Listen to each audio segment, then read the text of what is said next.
Hello, I'm Emmanuel Vasquez. Sometimes a hobby can overtake someone's life, but that hobby could turn out to be something so big one can achieve fame from it.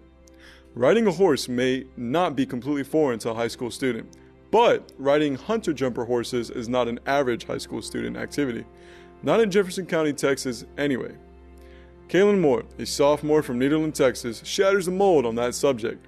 So, what is an average day like for an equestrian hunter-jumper like Kaylin Moore? And what if you live nowhere near a training facility?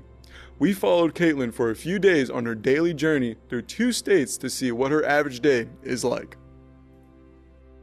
I'm Caitlin Moore, I'm a sophomore, and I'm an advanced hunter-jumper rider. So, can you tell me what it is exactly that you do?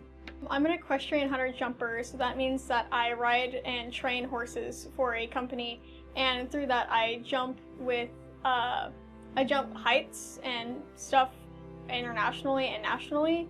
The highest I've gone at an event is 2'9", which is 2 feet and 9 inches. How long have you been doing this? 11 and a half years now. Have you won any kind of titles or any kind of trophies or medals? Most of the horse shows I go to, I end up getting champion or reserve champion, which is basically where I get first out of everyone in the class. But overall, I am the state champion of Louisiana for the modified children adult hunters. So, how do you train? I train at the stables at Le Bocage, which is a barn inside of Lake Charles, Louisiana, and I usually go there about 5 to 6 times a week, sometimes 2. So, you go to Lake Charles every day? Yes, and I don't get a period off at school to do it either. So, what is your favorite event to do? I like to do jumpers, which is basically where you're racing against the clock, and if you knock down a pole or a rail, then you get points off. And the highest I've jumped at that level, not during a show, is 4 feet. But with showing, I have jumped, I think, 2'9". What is the fastest time you have gotten? The fastest one that I know of is, I think, 45 seconds, but that was at a small training show. At a bigger show, I think my highest was 75 seconds. How many coaches or trainers do you have? I've been to, I think, 5 different barns now. I've been jumping around a lot, but my current trainer is Sarah Lee Nottingham, and she's the only one at the barn that I ride with. What was your main goal with this sport? My main goal is to make it to the 2024 Olympics, and currently I'm actually able to ride in the Olympics, but since I don't own my own horse, then I can't do it because I don't own the horse. You're a sophomore, correct? Yes. So you're a sophomore and you're riding horses and traveling to Louisiana to train, and you're the champion in Louisiana? Yep. That's crazy. Yeah. What is the farthest place you've had to travel for a competition? So far, the farthest I've had to travel is to Covington, Louisiana. But that's mostly because it's very, very pricey to go to these places. But this summer, my barn is planning on either going to Santa Fe, New Mexico, or to Virginia for one of these competitions. Take us through a typical day of yours. For a day where I don't have school, I usually wake up sometime around 5 o'clock in the morning, get in my car, and drive. I usually get breakfast on the way. Sometimes I don't because I'm running late. So I get to the barn, I go out and I grab the horse that my trainer wants me to ride.